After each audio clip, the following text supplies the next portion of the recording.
E o título da mensagem desta noite se chama Três Tipos de Ventos. E eu convido a que você abra a sua Bíblia no livro de Atos dos Apóstolos, o segundo livro de Lucas, capítulo de número 27. Estamos na parte final deste livro, e aqueles que puderem colocar-se de pé apenas para que façamos a leitura inicial. Eu gostaria de ler os 3 primeiros versos deste capítulo de número 27, e registra assim a palavra de Deus. Quando foi decidido que navegássemos para a Itália, entregaram Paulo e alguns outros presos a um centurião chamado Júlio, da coorte imperial. Embarcando num navio adramitino, que estava de partida para costear a Ásia, fizemo-nos ao mar, indo conosco Aristarco, macedônio de Tessalônica. No dia seguinte, chegamos a Sidom, e Júlio, tratando Paulo com humanidade, permitiu-lhe ir ver os amigos e obter assistência. Oremos. Pai amado, Deus bendito, lemos a tua santa e preciosa palavra e pedimos, Deus, fala conosco nesta noite, abençoa nossa vida, fortaleça nossa fé, e o que nós pedimos, nós fazemos agradecidos em nome de Jesus. Amém e amém. Podem tomar seus assentos. Vocês viram nesse vídeo inicial várias imagens, vários vídeos de ventos, ventanias, tempestades, e os ventos são movimentos de ar que são resultantes da pressão atmosférica. Os ventos são categorizados consoante a sua intensidade, mas também a sua duração. Quanto à duração, por exemplo, nós temos os ventos súbitos, que quando violentos, são chamados de rajadas. Quando os ventos são médios, em termos de duração, são chamados de lufadas. E quando os ventos são longos, aí vai depender da sua duração e da sua intensidade. No caso de uma duração longa, mas intensidade branda, seria brisa. Depois nós teríamos vento forte, depois ventania, vendaval, tempestade, e depois adentraríamos a 2 tipos de fenômenos, um na água e outro na terra. Na terra, sendo chamado de ciclone, e no mar, sendo chamado ou de furacão ou de tufão. No caso de furacão, nós chamamos aqui no Atlântico e no Pacífico Oeste, e tufão no Atlântico Leste e no Mediterrâneo. É mais uma questão de nomenclatura. Os ventos, eles são variáveis, existem vários tipos de ventos, e nós temos, por exemplo, os chamados ventos locais, que eles são resultantes dessa massa de ar com os elementos ou com relevo. Por exemplo, um tipo de vento pode acontecer, e variando a sua direção, no deserto, num bosque, numa floresta, vamos ter então níveis diferentes. Nós temos também tipos de ventos, que são os ventos chamados ventos periódicos, como nós temos os monções na Índia, naquela parte do planeta, quando nós temos ventos com muita chuva, por exemplo. Nós temos os ventos chamados ventos constantes, como por exemplo, no caso do Atlântico, o vento oeste, que é o vento que acontece no inverno, que ele pega as águas quentes do Equador e vai lançando então para as bordas continentais. Enfim, e temos os alísios que acontecem nos trópicos. Isso nós falamos sobre os ventos, porque o nosso tema de hoje são os ventos. Esse texto mostra que o apóstolo Paulo, ele está no final de sua carreira, ele está sendo conduzido da terra de Israel para Roma, já preso, já aprisionado, para que ali fosse então sentenciado às suas fases finais. E o texto que você leu mostra que, junto a Paulo, naquela sua viagem, estava Lucas, que escreveu essa carta, Aristarco e seguramente outros também. Essa viagem de navio era uma viagem que naquela época, hoje você faz em poucas horas essa viagem de navio, mas naquela época, essa viagem durava no máximo 30 dias. Uma viagem saindo da costa de Israel para Roma. Mas uma viagem que duraria 30 dias, no caso de Paulo, nessa história que nós vamos adentrar, durou 120 dias. Durou 4 vezes mais. Durou meio ano.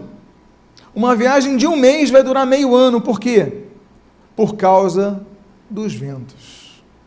Os ventos alteraram toda a conjuntura, os ventos alteraram todo o planejamento, não só de Júlio, que comandava ali os prisioneiros, não só da tripulação, mas de todos.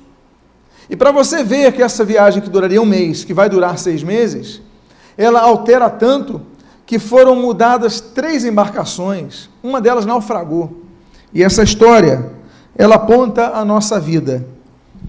Os 3 tipos de ventos, que intitulam a mensagem de hoje, apontam a 3 fases de nossa vida que nós passamos e que nós devemos aprender a ultrapassarmos, a enfrentarmos esses ventos, para que alcancemos o nosso objetivo final.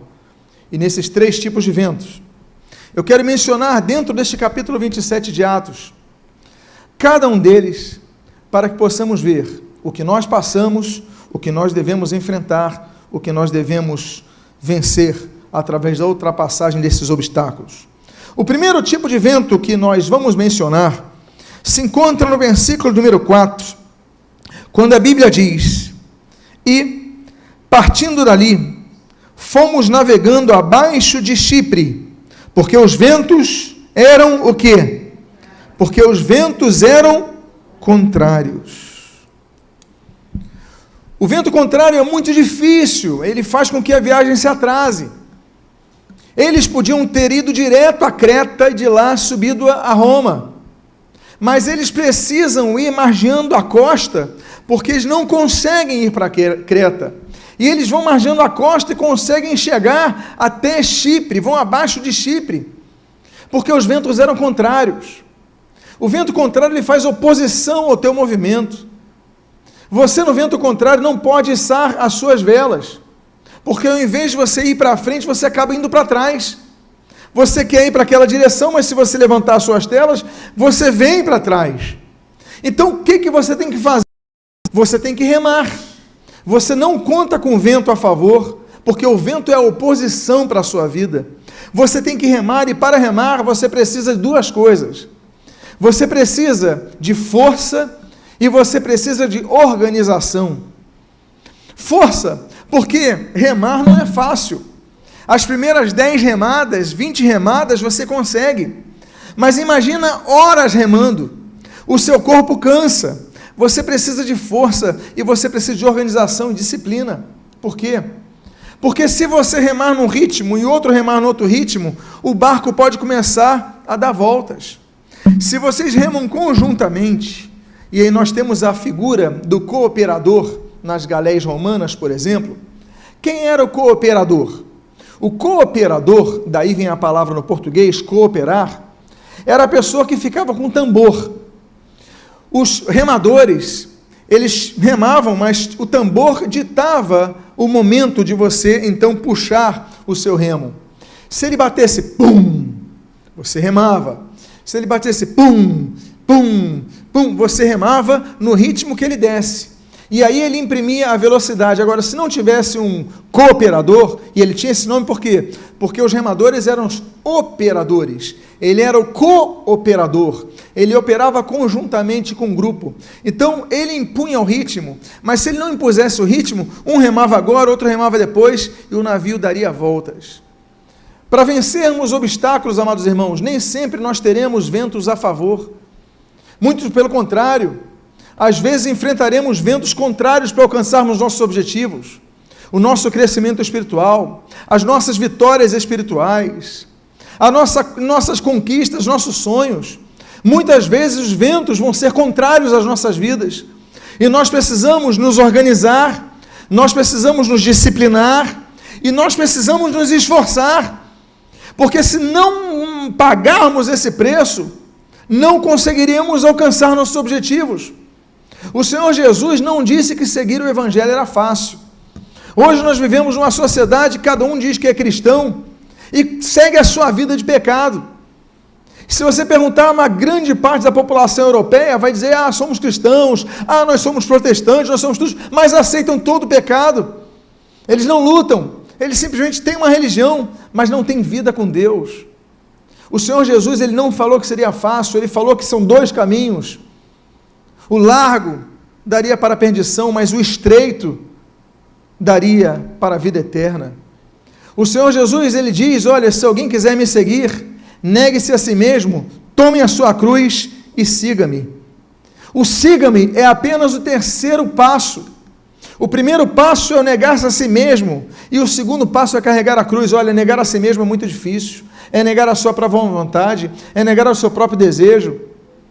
Tomar a cruz é pesado, porque você vai carregar o peso de outrem, o peso de Cristo, o peso do Evangelho, o peso do bom testemunho, e só depois seguir. Tem pessoas que querem seguir a Jesus sem negar a si mesmo, sem carregar a cruz. Jesus falou que não daria. Não basta você estar na igreja, não basta você estar nesse culto, não basta você ouvir essa mensagem na internet, não basta você dizer que tem uma religião, você tem que negar a sua carne, você tem que tomar a cruz, e então seguir a Jesus, porque só enfrentando os ventos contrários, só enfrentando os desejos desse mundo, da carnalidade, você vai vencer. Os ventos contrários se levantam, você precisa se disciplinar. Você lembra que eu falei do cooperador e os operadores? Você precisa manter o ritmo, você não pode desistir, porque uma das funções do cooperador, nós vemos algo parecido, por exemplo, nos treinamentos, na corrida que os militares fazem. Eu não sei se você já ouviu, e temos militares aqui, eu não sei se você já ouviu um grupo de militares correndo, fazendo um treinamento, todos em conjunto. Quantos já viram essa cena? Geralmente eles estão cantando, não é verdade? Por que eles estão cantando? E como é que eles cantam? O cooperador, se eu for utilizar o termo latino, o cooperador, ele fala uma frase ou canta uma frase, e os operadores, eles repetem a mesma frase, no mesmo tom, no mesmo ritmo, na mesma melodia. E o objetivo é que se mantenham focados, disciplinados, não desistentes, mas se for cada um por si. Então, aquela é uma organização, aquela é uma estrutura militar para que ninguém desista. Muitas vezes nós estamos em seguir a vida cristã isoladamente. Meus amados irmãos, como é difícil. Seguir a Cristo não é fácil. Ter religião é fácil. Ir na igreja é fácil. Você usar alguns rudimentos religiosos é fácil. Mas seguir a Cristo, pagar o preço, isso é difícil. Porque exige abnegação, exige disciplina, exige enfrentar ventos contrários. Paulo falou, olha, partindo dali nós fomos navegando abaixo de Chipre, porque os ventos eram contrários, nós não fizemos a rota que nós queríamos, porque os ventos eram contrários, nós não alcançamos nosso objetivo, porque nossos ventos eram contrários. Paulo enfrentou ventos contrários, eu enfrento ventos contrários, você enfrenta ventos contrários, nós enfrentamos ventos contrários que fazem com que nós não atinjamos nossos objetivos. Quantas metas você teve no dia 31 de dezembro que você não alcançou? Quantos sonhos você teve, você planejou, você se inscreveu em algo e você não cumpriu, por quê? Porque você começou a enfrentar ventos contrários. É uma desistência, é um desânimo, é uma doença, ventos contrários. Na vida espiritual, nós temos muitos. Uma doença desanima você, um desemprego te afeta e quebra a tua estrutura, você desanima. Você começa a ler a Bíblia, aí de repente sai a novidade do Netflix, você começa a assistir, você deixa de ler a Bíblia, você começa a mudar as suas prioridades.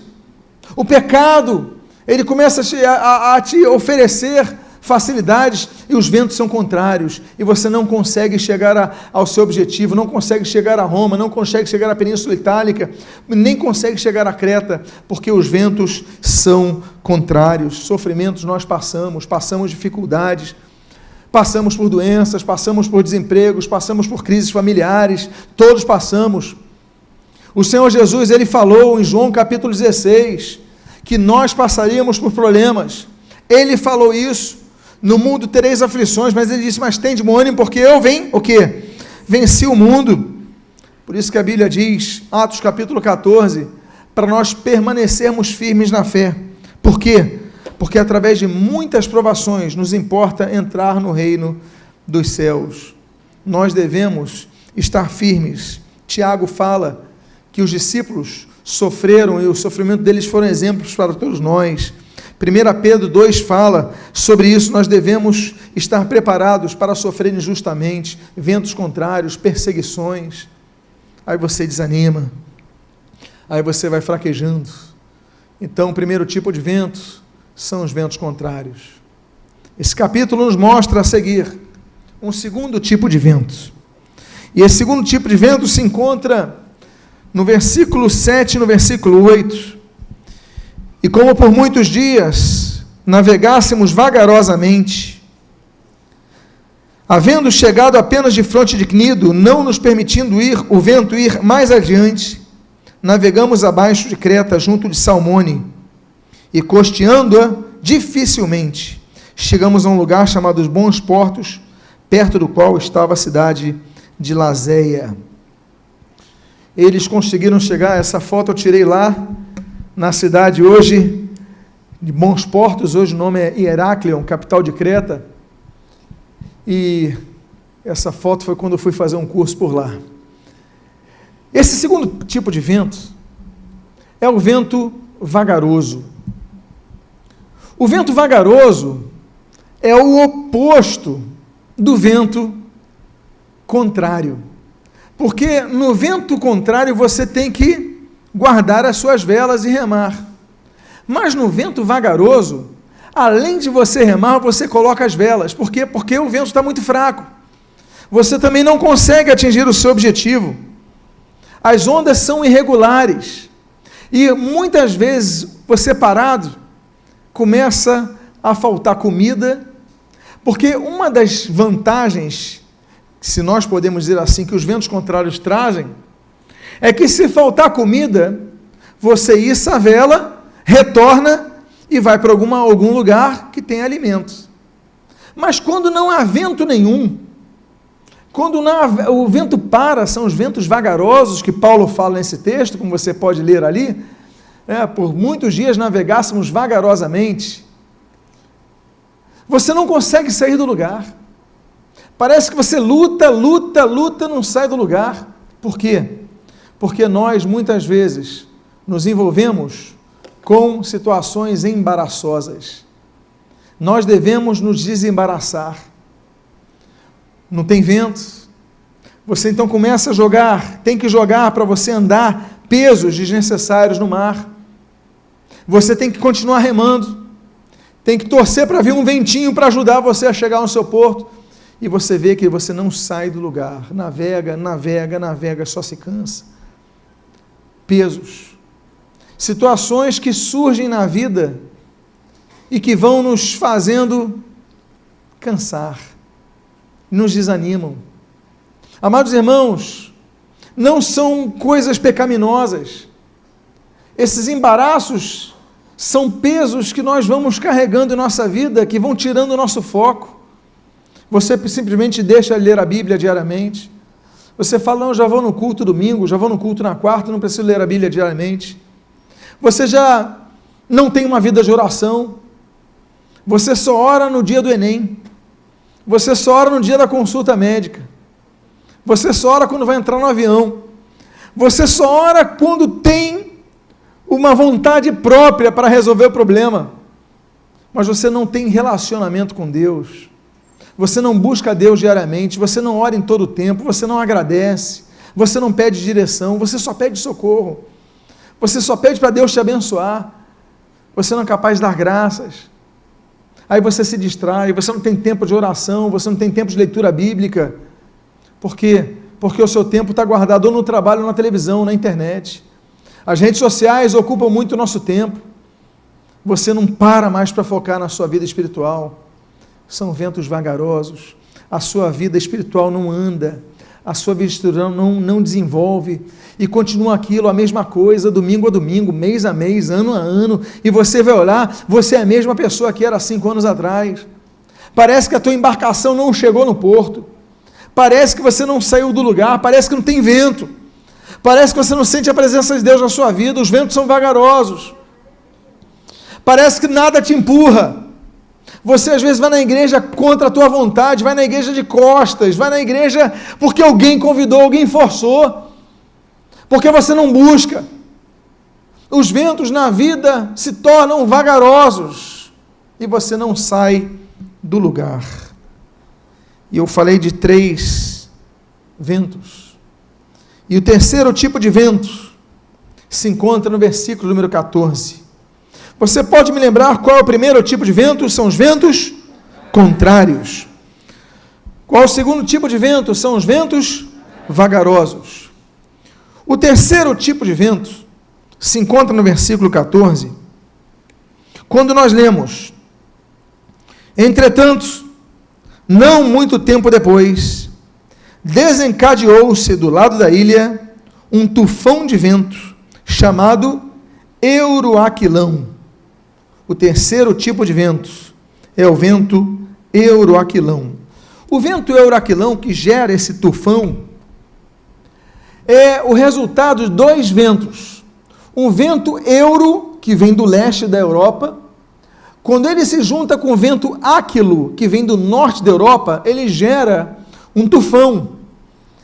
E a embarcação do apóstolo Paulo, naquele momento, depois de um período de muita calmaria, todos já exaustos por terem remado com ventos contrários, depois exaustos por terem remado sem nenhum vento, daqui a pouco o tempo começa a fechar, e começam a vir nuvens, e começam a sentir que o vento leste começa a se juntar com o vento norte, e as pessoas que vivem no mar já sabem, bom, o vento leste, vento norte, chegou a tempestade do Euroaquilão, e começa aquela tempestade forte, aquela tempestade violenta começa a infringir desespero nos homens daquele barco, entre eles, Paulo, Lucas e outros. E meus amados irmãos, quando o vento Euroaquilão entra na nossa vida, quando a nossa vida passa por fases de contrapontos, fases que você está lutando e estão atacando você enfrenta, você vence. Daqui a pouco tem fase de calmaria, você entra numa inércia espiritual, nada muda na sua vida, você continua numa mesmice, num contentamento religioso, mas daqui a pouco as nuvens começam a te cercar, você começa a sentir vento dos 2 lados, começa a ver um tufão e o seu barco está cheio de pessoas com medo.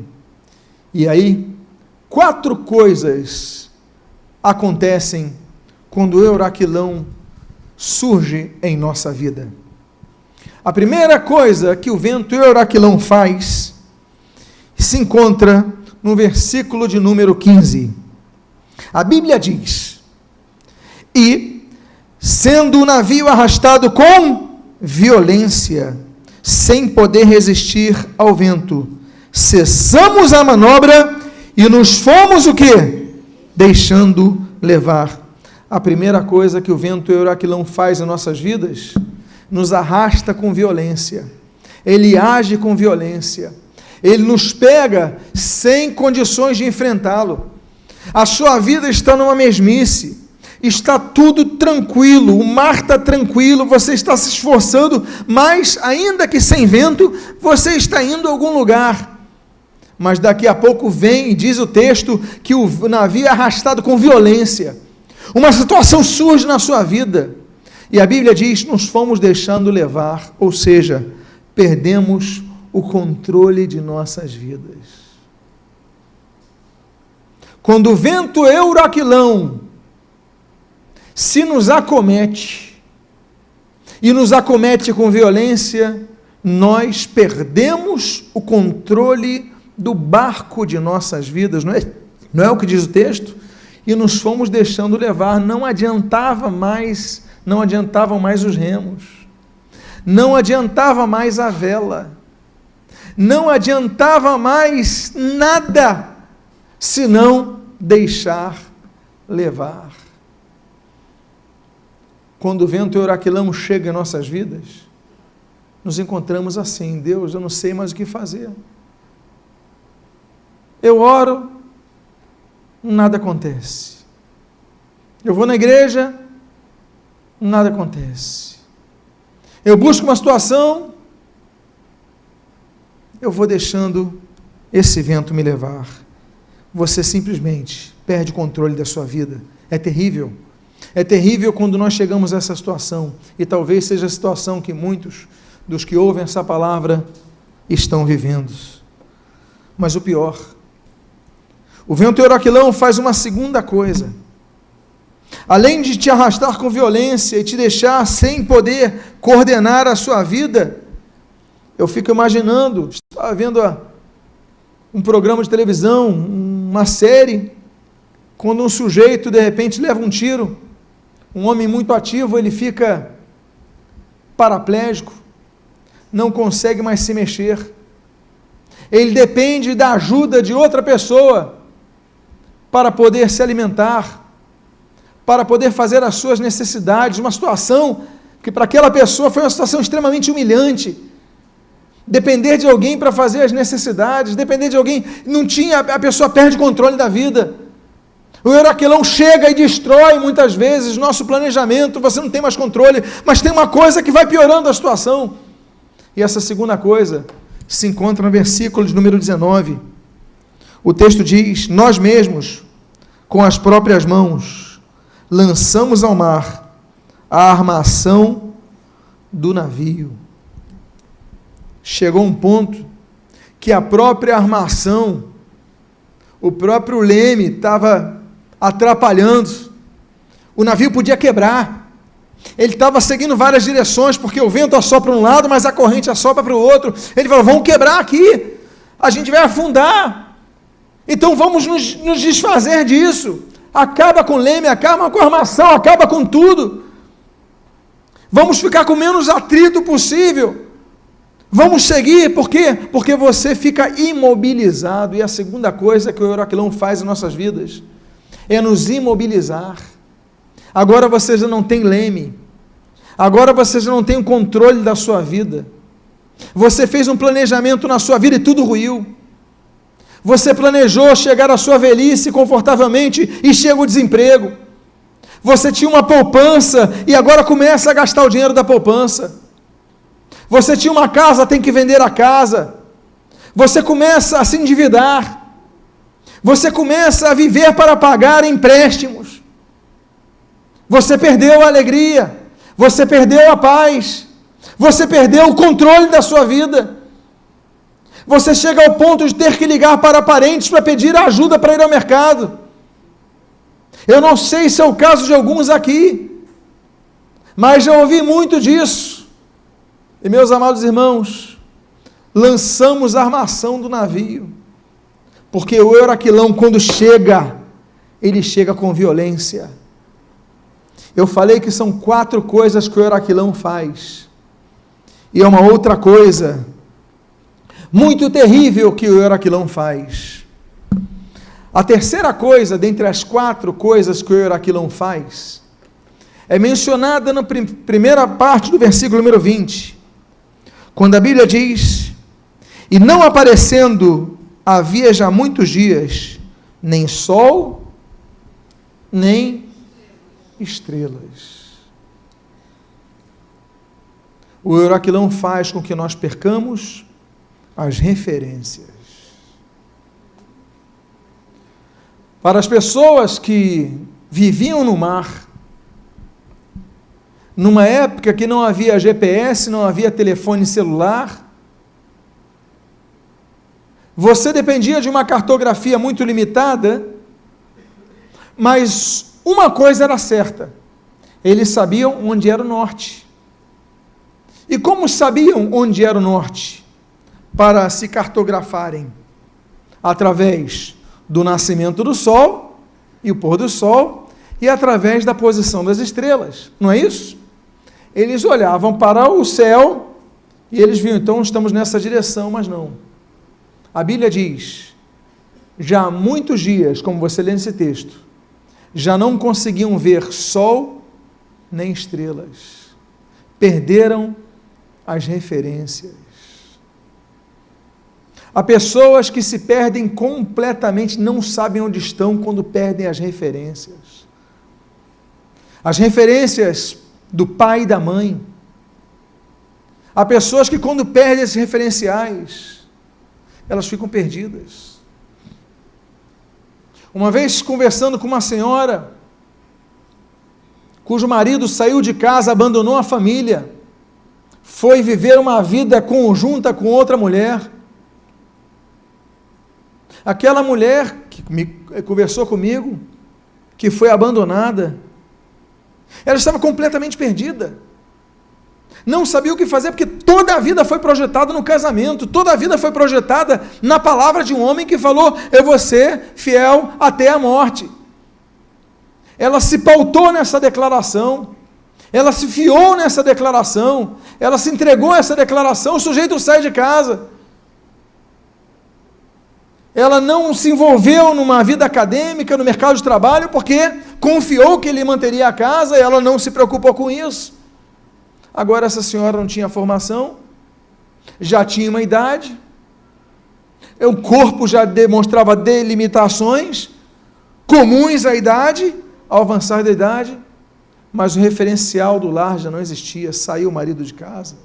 Quando um pai de casa sai, a mãe de casa sai, você perde referenciais, você fica perdido. Não tem sol, não tem estrelas, o que eu vou fazer na vida?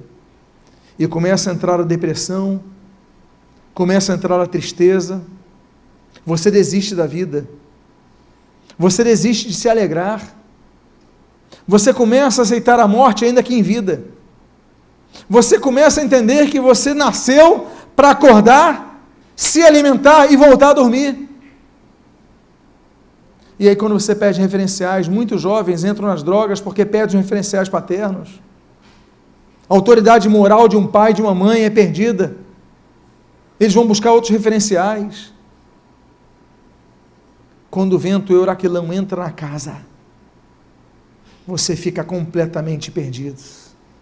Perde a direção, perde o controle, você perde as referências.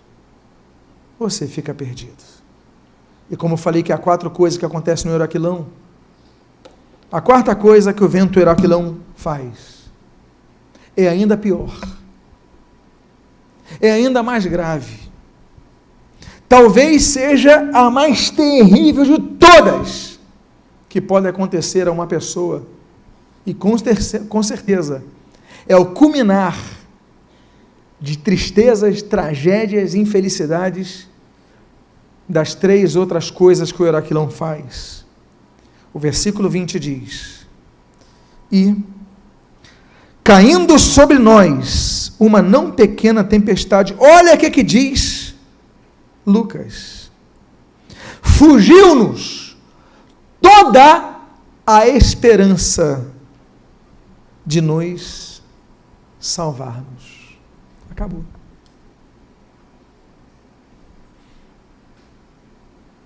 Já era. Fugiu-nos toda a esperança de nos salvarmos. Vou morrer. Não tem esperança de viver. Você vive sem viver, você está morto, você é um zumbi. Você é um morto-vivo. Você anda, na verdade, você se arrasta por essa terra, porque você não tem esperança nenhuma. A tua segunda-feira, amanhã, não significa nada. Você não tem esperança de melhora na sua vida. Você não tem esperança que algo vai melhorar na sua vida, no seu casamento, na sua família, no seu trabalho, na sua saúde. Você não tem esperança. Fugiram-nos da esperança de nos salvar-nos. Quando o euraquilão, o terceiro vento vem, ele vem para acabar com tudo em nossa vida. Quando o vento euraquilão chega em nossa vida, ele vem para destruir. E vem para destruir o que? Em primeiro lugar, a sua esperança. Porque quando você perde a esperança, você anula a fé. Você não tem mais esperança para ser salvo. E o que acontece quando você perde a esperança? Você não tem motivação nem de se levantar da cama. O sujeito está desempregado, já tentou várias entrevistas, só recebeu não. Amanhã tem entrevista, não sei nem se eu vou. Vai ser mais um não, você desiste. Você não tem esperança. Crise familiar, doenças. Tem pessoas falando, não vou me tratar mais, não vou nem mais tomar remédio. Se tiver que morrer, vou morrer logo. Talvez você conheça pessoas assim. Ou talvez você seja uma dessas pessoas. Fugiu-nos. Toda, no grego paz, ou pan, toda a esperança de nos salvar-nos. Mas eu quero dizer uma coisa para vocês. Eu quero dizer apenas uma coisa para vocês, amados irmãos. Se existem 4 coisas que o Euraquilão faz em nossas vidas, existem 5 coisas que Deus faz no Euraquilão. Nosso Deus é o Deus que vê tudo. A Bíblia diz, em Provérbios capítulo 15, que todas as coisas estão patentes diante dos olhos de Deus. Não há nada que Deus não veja. Em Êxodo capítulo número 3, quando Deus fala para Moisés no Monte Horebe, ele diz, eu vi a aflição do meu povo, Moisés. Olha, amanhã, vai pela manhã a Faraó, e diga a Faraó, deixa o meu povo ir, para que me sirva. Deus vê todas as coisas. Deus vê o nosso sofrimento. E Deus vê as nossas lágrimas. Não é isso que nós lemos, por exemplo, no livro do profeta Isaías, o filho de Amós, no capítulo número 38, quando Deus vê a oração de Ezequias. Ezequias estava desesperado. Ezequias sabia que ia morrer. Ezequias vira o seu rosto contra a parede e chora. E Deus manda Isaías, volta ao palácio e diga para ele que eu vou acrescentar 15 anos de vida para a vida dele. Por quê? Porque Deus vê as nossas lágrimas. Diga à pessoa que está do seu lado, Deus vê as suas lágrimas. Por isso, se existem 4 coisas que o Euraquilão faz conosco, tem 5 coisas que Deus faz no Euraquilão. Quem quer entrar nessa nova fase da vida? Quem quer permitir Deus, fala conosco. E a primeira coisa que Deus faz no Euraquilão é a que está no versículo de número 23. Porque esta mesma noite, um anjo de Deus, de quem eu sou e a quem sirvo, que frase bonita, de quem eu sou e a quem sirvo, esteve comigo. No mesmo momento, na mesma noite, o navio não tinha mais vela, o navio não tinha mais remo, o navio não tinha mais nada, leme, não tinha mais nada, não via um sol, não viam estrelas. Eu imagino aqueles homens famintos, não conseguiam saber nem onde estavam, nem para onde iam, nem quanto durariam. Lucas escreve, olha, a gente fugiu-nos toda a esperança, dizemos salvos, já não havia esperança. E de repente, aparece um anjo do Senhor, junto a estes homens. A Bíblia mostra várias aparições de anjos do Senhor, no momento que mais servos de Deus precisaram. Gênesis capítulo 19, mostra, por exemplo, que anjos de Deus apareceram a Ló, para não apenas trazer juízo à cidade de Sodoma e Gomorra, mas para livrarem Ló. 1 Reis, capítulo número 19, a Bíblia diz que Elias, da grande vitória no Monte Carmelo, perseguido de morte por Jezabel, estava fugindo, estava cansado, estava com fome, queria morrer, mas a Bíblia diz, 1 Reis 19, que apareceu um anjo para dar comida para ele. No livro de Daniel, nós temos, por exemplo, 3 aparições de anjos, no capítulo 3, no capítulo 6, no capítulo 8. No capítulo 3, quando aqueles homens, Sadraque, Mesaque e Abednego, são lançados no forno ardente, de repente, quando olham para dentro não havia 3, mas 4, porque havia um homem no meio da fornalha. Deus enviou o seu anjo, o seu mensageiro, para protegê-los do fogo. Daniel capítulo número 6, nós vemos um outro anjo sendo colocado agora numa cova com leões, para fechar as bocas dos leões, a fim de livrar Daniel da morte. Daniel capítulo 8, nós vemos mais uma vez um anjo para trazer a revelação dos tempos finais a Daniel. Daniel que ali orara por 21 dias, sem resposta de oração, veio o anjo trazer a resposta e trazer as revelações. Anjos que aparecem. Nós temos Lucas capítulo 1, o anjo que aparece, Gabriel, ele aparece à família de João Batista para anunciar o nascimento deste, Zacarias e Isabel, e aparece também para anunciar o nascimento de Jesus. Anjos que aparecem. Nós muitas vezes recebemos anjos, como diz a carta aos Hebreus, sem sabermos que são anjos. Anjos se materializam em nosso meio para nos livrar, para nos abençoar.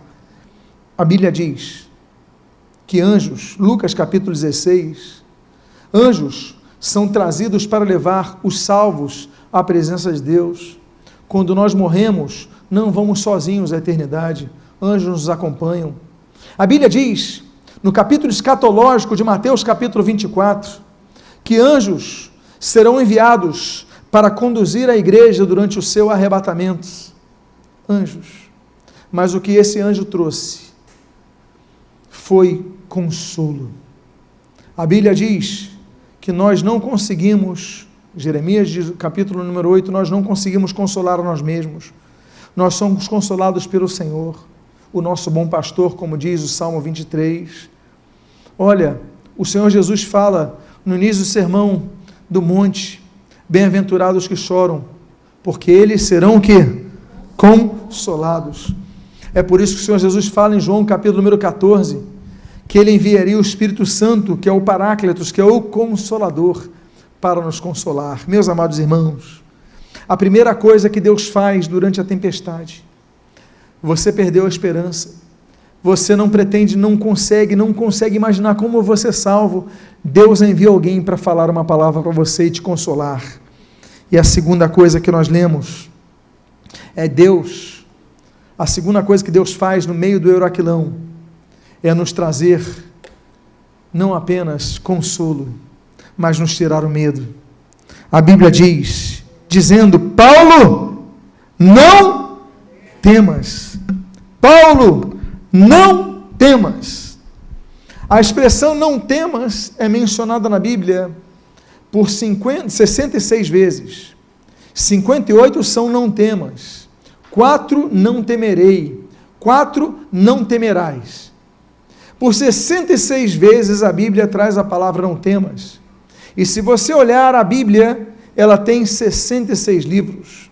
Como se cada livro dissesse não temas. Você vai passar por problemas, mas não temas. Você vai passar por momentos que a esperança vai fugir. E o que é fugir? É sair do teu controle. Mas o anjo do Senhor está dizendo, não temas.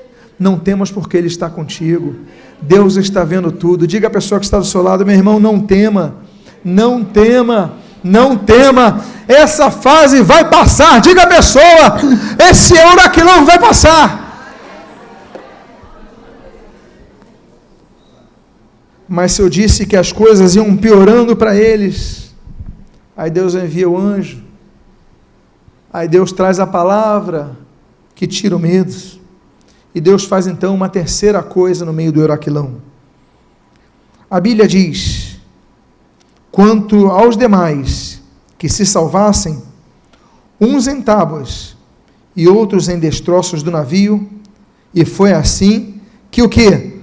Todos se salvaram em terra. Em terceiro lugar, Deus conduz os náufragos a uma terra segura. O navio naufragou. Eles estavam em tábuas. Eles podiam submergir e morrer afogados, porque era tempestade, a correnteza puxa. Eles podiam simplesmente morrer de hipotermia, porque estamos falando de uma região fria, no meio de um vento frio, que o Euraquilão não vem apenas do leste, mas é a junção com o do norte, é um vento gelado. Podiam morrer de frio.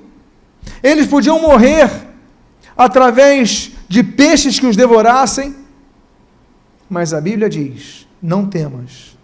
E quando Paulo chega em terra, ele olha para Lucas, ele olha para Aristarco, ele olha para Júlio, ele olha para todos e diz a Bíblia, todos se salvaram. Deus te conduzirá, depois da tempestade, a uma terra segura.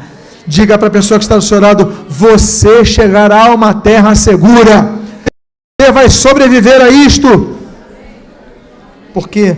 Porque a direção de Deus é a direção que nos tira do deserto, nos leva para a terra que emana leite e mel. Ou nos esquecemos de Êxodo capítulo 12, quando Deus dá a direção na coluna de fogo à noite, na coluna de fumaça durante o dia, para o povo seguir. Deus é o Deus que dá a sua direção. Nós podemos passar por tempestades, nós podemos passar pelo meio do vento Euraquilão, o barco pode submergir, nós podemos chegar a uma fase de nossas vidas que perdemos tudo, não temos nem comida para carregar, só temos um pedaço de tábua, mas você vai chegar numa terra segura. E eu falei de 5 coisas que Deus faz. A quarta coisa que Deus faz no meio do Euraquilão, Deus é o Deus que age, meus amados irmãos. Então veja o que diz, o versículo número 2 até o versículo número 6, o texto diz, e os bárbaros usaram conosco de não pouca humanidade, porque, acendendo uma grande fogueira, nos recolheram a todos por causa da chuva que caía e por causa do frio. E havendo Paulo ajuntado uma quantidade de vides, e pondo-as no fogo, uma víbora, fugindo do calor, lhe acometeu a mão. E os bárbaros, vendo-lhe a víbora pendurada na mão, diziam uns aos outros, certamente este homem é homicida, visto como escapando do mar, a justiça não o deixa viver. Mas, sacudindo ele a víbora no fogo, não sofreu nenhum mal. E eles esperassem que viesse a inchar ou cair morto de repente, mas tendo esperado já muito, e vendo que nenhum incômodo lhe sobrevinha, mudando de parecer, dizia que era um Deus. Deus nos dá livramento, mesmo quando nós somos picados por víboras, por serpentes. Amados irmãos, essa víbora, naquela ilha de Malta, era uma víbora venenosa, as pessoas conheciam. Os habitantes locais, chamados ali de bárbaros, receberam bem. Não se acolham, está frio, vamos acender uma fogueira. Eles começam a pegar uns gravetos de fogueira, colocar no fogo, e o Paulo está ajudando, o Paulo está trabalhando, vamos botar fogo, vamos aquecer, está muito frio, nós viemos do mar, todos vivos, mas precisando de calor. E de repente, quando ele está jogando um graveto, uma víbora chega e gruda na mão dele, e os habitantes locais falam, ele vai morrer.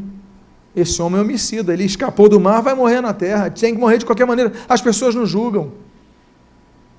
As pessoas querem dizer, muitas vezes, nós fugimos de um problema, fugimos de uma situação, e quando nós conseguimos chegar inteiros na terra, muito cansados, tem pessoas que não movem uma palha para nos ajudar, muito pelo contrário, nem querem rezar mais a gente. Olha, você passou por isso, mas está passando por isso porque você merece, porque você fez alguma coisa errada, porque você é mau. Não é isso que acontece nessa sociedade? Você passa por dificuldade, você vence com muito suor, e vai outra pessoa e te julga, quer te colocar para baixo. O que Paulo faz quando essas víboras nos mordem?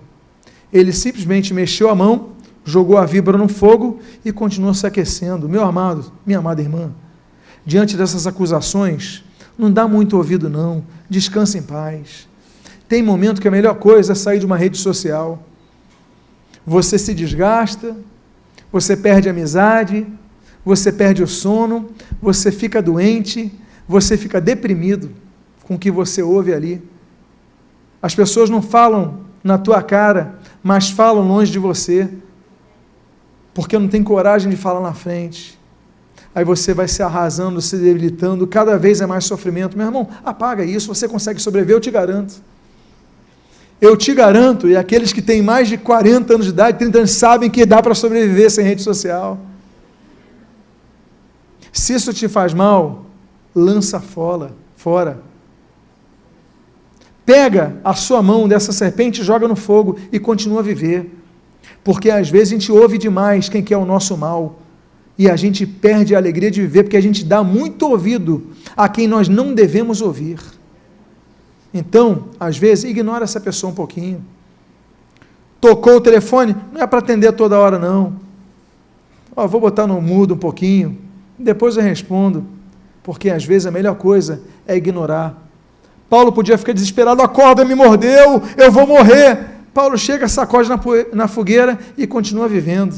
Meus amados irmãos, Deus nos ensina que ainda que nós passemos pela tempestade no mar, nós ainda podemos ser picados nessa vida por serpentes. As pessoas vão nos perseguir, falar mal, querem nosso mal, mas sacode na fogueira e segue a tua vida em paz.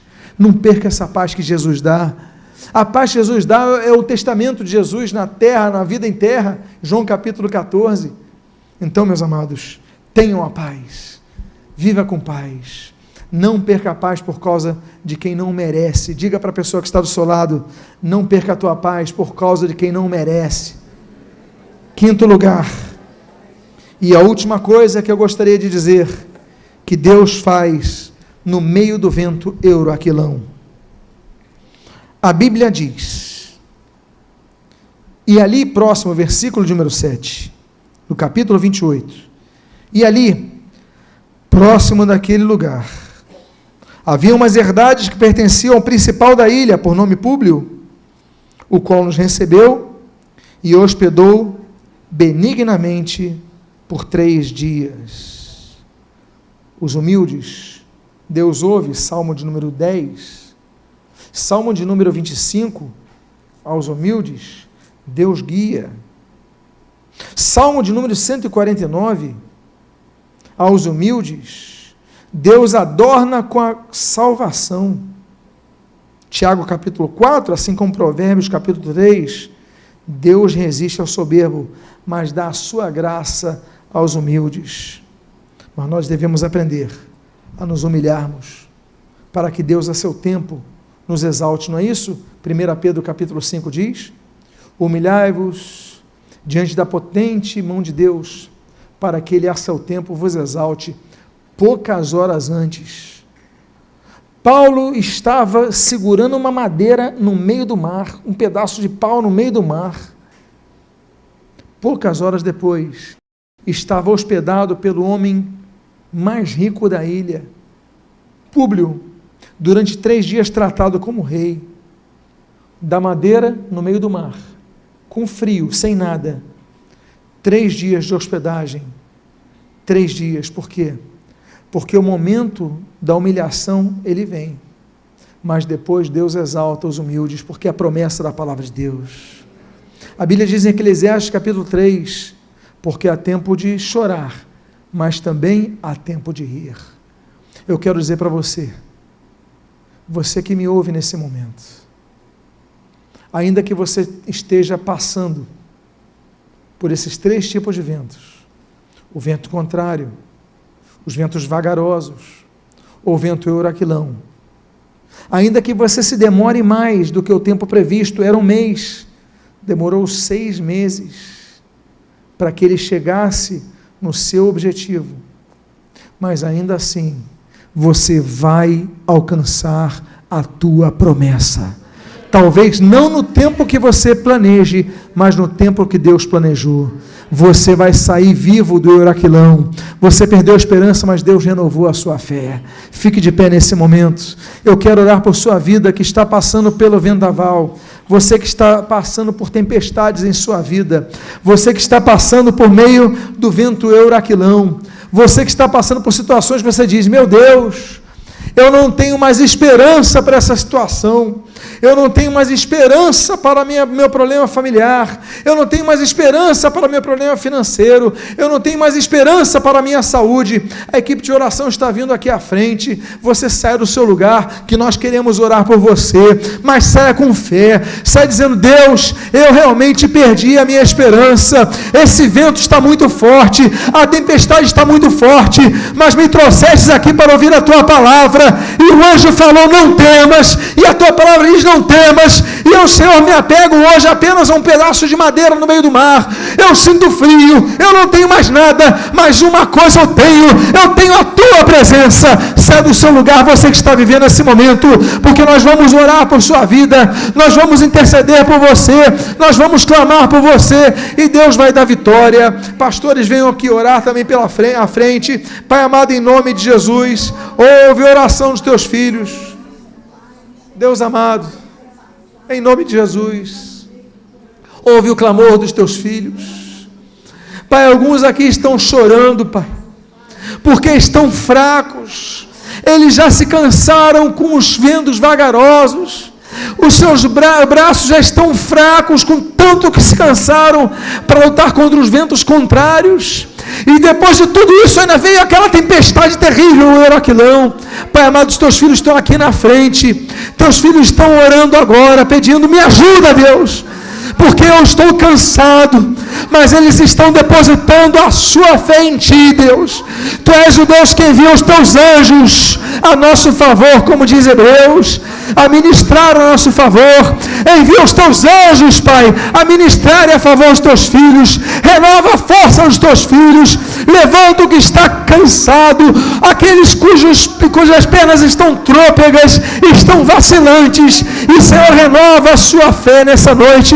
Você que veio aqui à frente, comece a orar para que Deus te dê vitória. Você que está aí atrás, comece a levantar seus braços e a clamar por nossos irmãos, a interceder por nossos irmãos que sofrem. Pai amado, nós levantamos nossos braços pedindo: Senhor, abençoa os teus filhos, dá vitória nessa noite aos teus filhos, que eles saiam daqui renovados, que aquela palavra fugiu-nos toda a experiência de salvar-nos, essa palavra caia por terra agora em nome de Jesus.